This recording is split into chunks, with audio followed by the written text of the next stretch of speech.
Welcome to Learn PTE HUB. I'm Sidhu, and I'm here to help you ace your PTE exam. Whether you're just starting your PTE journey or looking to boost your score, you've come to the right place. On this channel, you'll find comprehensive lessons, expert tips, and practical strategies to master every section of the PTE exam. Don't forget to subscribe and hit the bell icon so you never miss an update. Let's get started and conquer the PTE together.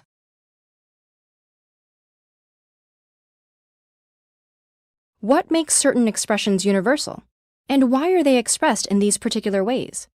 Scientists have a lot of theories rooted in our evolutionary history. One is that certain expressions are important for survival. Fear and surprise could signal to others an immediate danger. Studies of humans and some other primates have found that we pay more attention to faces that signal threats over neutral faces, particularly when we're already on high alert. Expressions also could help improve group fitness by communicating our internal states to those around us. Sadness, for example, signals to the group that something's wrong. There's some evidence that expressions might be even more directly linked to our physiology. The fear expression, for instance, could directly improve survival in potentially dangerous situations by letting our eyes absorb more light and our lungs take in more air, preparing us to fight or flee. There's still much research to be done in understanding emotional expression, particularly as we learn more about the inner workings of the brain. But if you ever find yourself among strangers in a strange land, a friendly smile could go a long way.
Now let me first show you how the unity is shown in chimpanzees. What you see here is two males on the left who are standing together. You also see the big canine teeth that they have. And they're standing together and they demonstrate to the rest of the group, we are together. We are a unit. The males on the right are walking together in synchrony. That's another way of demonstrating that you are together.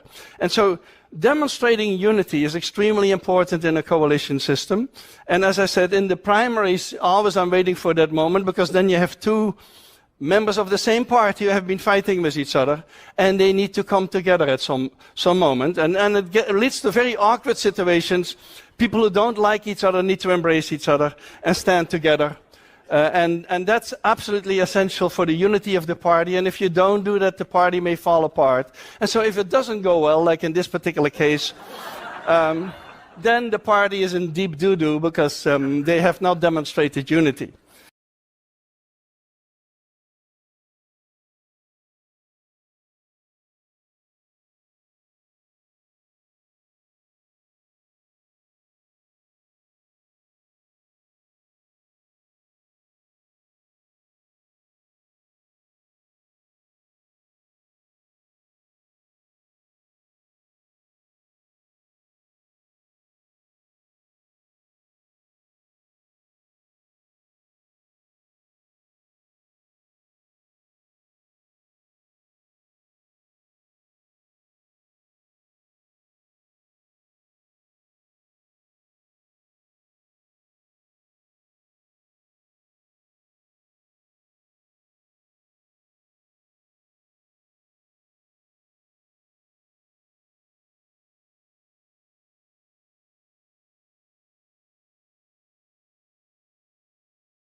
parties have become synonymous with sociability because of certain underlying ideas about what true social connection might require and entail.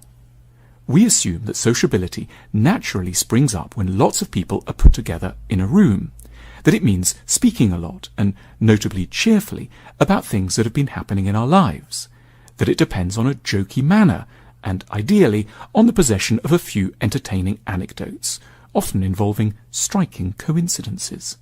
But such assumptions sidestep two sizable objections. Firstly, true sociability, that is, a real connection between two people, is almost never built up via anything cheerful. It is the result of making ourselves vulnerable before another person, by revealing some of what is broken, lost, confused, lonely, and in pain within us. We build genuine connections when we dare to exchange thoughts that might leave us open to humiliation and judgment. We make real friends through sharing in an uncensored and frank way a little of the agony and confusion of being alive. Secondly, true sociability requires a context. We are generally under such pressure to appear normal, self-possessed and solid, we are understandably uninclined spontaneously to disclose our true selves. Our default mode is, without anything sinister being meant by this, to lie about who we are and what's really going on in our lives. This suggests that a genuinely social occasion might be rather different from what we typically envisage.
Nowadays, we have more ways to communicate than ever. Apart from the good old-fashioned vocal cords, emails are the most common form of communication, with 74 trillion sent every single year. That's 202 billion per day, 2 million per second, and all of them somehow end up in your mailbox. Next to email, you have WhatsApp, with 36 trillion WhatsApp messages per year. Then you've got 14 trillion WeChat messages, 7 trillion texts, 200 billion tweets, 109 billion Zoom calls, about 5 Yahoo Messenger calls, and somehow 17 million telegrams. Yes, you heard me right. The world still sends millions of telegrams every single year. That raises a few questions, like who, what, when, where, why, and how. 4 of those are pretty easy to answer. Telegrams, the world, and now. But the remaining 2, who and why, are a little more complicated.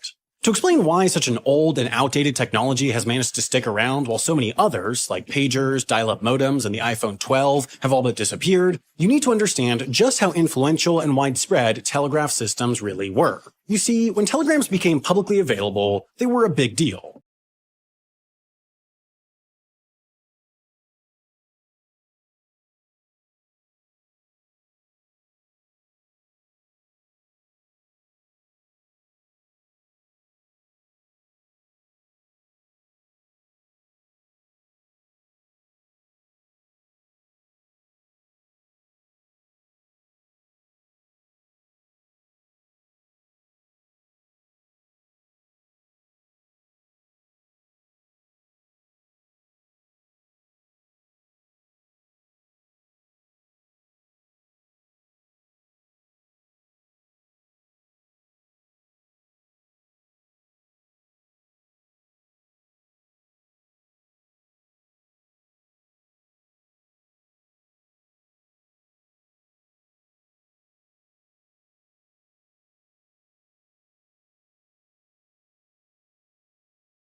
And systemic errors don't just appear in matters of human judgment. From 1993 to 2008, the same female DNA was found in multiple crime scenes around Europe, incriminating an elusive killer dubbed the Phantom of Heilbronn. But the DNA evidence was so consistent precisely because it was wrong. It turned out that the cotton swabs used to collect the DNA samples had all been accidentally contaminated by a woman working in the swab factory. In other cases, systematic errors arise through deliberate fraud, like the presidential referendum held by Saddam Hussein in 2002, which claimed a turnout of 100% of voters, with all 100% supposedly voting in favor of another 7-year term. When you look at it this way, the paradox of unanimity isn't actually all that paradoxical. Unanimous agreement is still theoretically ideal, especially in cases when you'd expect very low odds of variability and uncertainty. But in practice, achieving it in situations where perfect agreement is highly unlikely should tell us that there's probably some hidden factor affecting the system. Although we may strive for harmony and consensus, in many situations, error and disagreement should be naturally expected, and if a perfect result seems too good to be true, it probably is.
Thank you for watching this video. Will help you a lot, and subscribe our channel Vital PTE Academy to see more education related videos of PTE Academy. I will meet you in next video.